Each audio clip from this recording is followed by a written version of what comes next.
Senhor Presidente, senhores deputados, em novembro de 2008 nacionalizaram-se os prejuízos do BPN e deixaram-se fora os ativos do Grupo SLN para assim permitir que os acionistas do grupo, que aliás eram os mesmos do BPN, pudessem continuar a beneficiar dos lucros dos ativos existentes na SLN. É determinante que se diga neste debate hoje que o PCP não mudou de opinião sobre estas questões. Estamos de consciência completamente tranquila e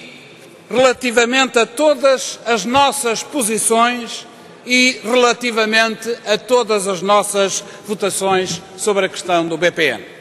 Em 2008, o PCP defendeu que se devia nacionalizar o Grupo SLN e não apenas o BPN, onde já então se sabia existir um buraco de 700 milhões de euros, sem contar com muitos outros prejuízos que até o próprio Banco de Portugal na altura, vejam-se lá, o Banco de Portugal na altura dizia poderem existir.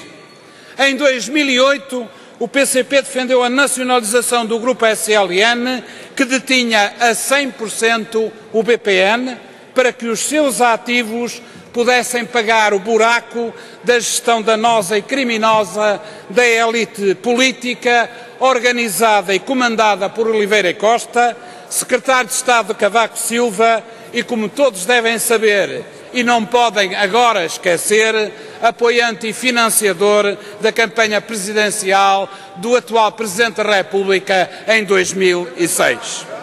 Bem sabemos que nestes 2 anos o mundo mudou e mudou muito. Hoje registamos que há muitos mais protagonistas, como por exemplo o Bloco de Esquerda, que o sublinha e enfatiza na exposição de motivos das iniciativas legislativas que hoje traz a debate, a defender que a solução que o Governo deveria ter proposto em 2008 deveria ter passado pela nacionalização de todo o grupo SLN-BPN. Registamos assim que hoje muitos mais concordam com as posições de sempre do PCP sobre a nacionalização do grupo. O PCP não defendia a nacionalização do grupo SLN por mero capricho de circunstância. O PCP defendeu há 2 anos a nacionalização do grupo porque essa era a melhor forma, como hoje é cada vez mais evidente, de defender o interesse público. O PCP defendeu há 2 anos a nacionalização do grupo porque essa era a melhor forma de penalizar os acionistas e impedir que, no fundo, os seus interesses acionistas se pudessem continuar a servir do BPN depois da nacionalização dos respectivos prejuízos. Precisamente pelo facto de não aceitar que o Estado nacionalizasse os prejuízos do BPN e deixasse de lado os ativos do grupo, é que em 2008 o PCP votou contra, abro aspas, a nacionalização de todas as ações representativas do capital social do BPN. É certo que todos, à exceção do PS, votaram na globalidade, embora por razões diversas, e aliás muito diversas, contra a Lei 62/2008. Mas é também verdade incontornável que só o PCP e os Verdes votaram contra aquela norma fundamental dessa lei que determina de facto e apenas a nacionalização do BPN naquelas condições propostas na altura pelo Governo. E já agora, para que conste, quem votou a favor da norma que nacionalizou todas as ações representativas do capital social do BPN nas condições propostas pelo Governo foi o PS e o Bloco de Esquerda, tendo o PSD e o CDS optado pela abstenção. Hoje, em 2011, 2 anos depois, responsabilizamos todos os que disseram não à solução de nacionalização do Grupo SLN e optaram apenas pela nacionalização dos prejuízos do BPN. São todos responsáveis políticos pelos prejuízos que o país pagou e vai continuar a pagar com a solução de nacionalizar apenas os prejuízos do BPN, designadamente o Governo e o PS, todos os que votaram a favor da nacionalização das ações do BPN e também aqueles que, como o PSD e o CDS, brandiram na altura o costumeiro espantalho de uma vasta e generalizada operação de nacionalização para além da do BPN para impedir e obstaculizar a nacionalização de todo o grupo. Mas Cavaco Silva, senhoras e senhores deputados, também é responsável por esta solução adotada de nacionalizar apenas os prejuízos do BPN. Quem promulgou a Lei 62/2008 em tempo recorde, quem a promulgou sem ter levantado qualquer objeção,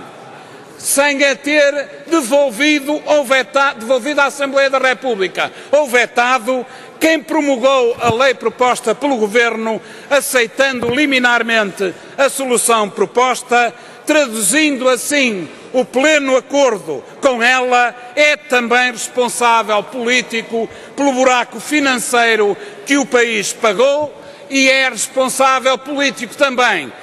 pelo buraco financeiro que o país vai continuar a pagar como consequência da gestão danosa do BPN. Senhor Presidente, senhores deputados, ultrapassada a questão política, fixemo-nos no conteúdo das iniciativas legislativas em apreço. No projeto de resolução, o Bloco de Esquerda retoma em certa medida as ideias que já tinha avançado no Orçamento de Estado, de recomendar a disponibilização de relatórios, estudos e avaliações sobre a real situação atual do BPN e sobre a situação líquida das responsabilidades financeiras de acionistas e administradores, para além de, isto é inovador, recomendar a realização de uma auditoria pelo Tribunal de Contas. Note-se, no entanto, que as avaliações sobre o BPN, na globalidade, efetuadas pela Deloitte e pela Deutsche Bank, que o deputado Francisco Louçã aqui refere, já estão na Assembleia da República, estão disponíveis nesta Casa, fazem parte, como se sabe, do espólio da Comissão de Inquérito ao BPN. Estas avaliações estão lá e estão disponíveis para quem as quiser consultar. Nada temos, portanto, a opor a estas recomendações, esperando apenas que todas elas, a serem aprovadas, sejam de facto cumpridas pelo Governo, que o Governo as não meta numa gaveta, como tem feito ao longo destes 2 anos, infelizmente e inaceitavelmente, com perguntas sucessivas que, por exemplo, o PCP tem feito sobre a matéria do BPN, bem como com as sucessivas solicitações para informação detalhada da atual situação do BPN que lhe têm sido dirigidas e que importa, sem mais atrasos, conhecer completamente, até em função dos dados novos que hoje foram enviados para esta Casa, de constituição de veículos para transferir os custos que vão recair certamente sobre o contribuinte. Quanto ao projeto de lei do Bloco de Esquerda, e não obstante nos parecer que ele é parcialmente redundante no que respeita ao caso concreto do BPN, pois que, com os buracos financeiros existentes, não há já na própria lei mecanismos que impedem, que permitam o pagamento de qualquer indemnização. A verdade é que o projeto tem pelo menos a virtualidade de introduzir alterações no anexo que aprova a Lei Quadro das Nacionalizações, podendo, portanto, ser aplicável a qualquer outro processo de nacionalização, e é por isso e em função disto que nós viremos votar a favor do projeto.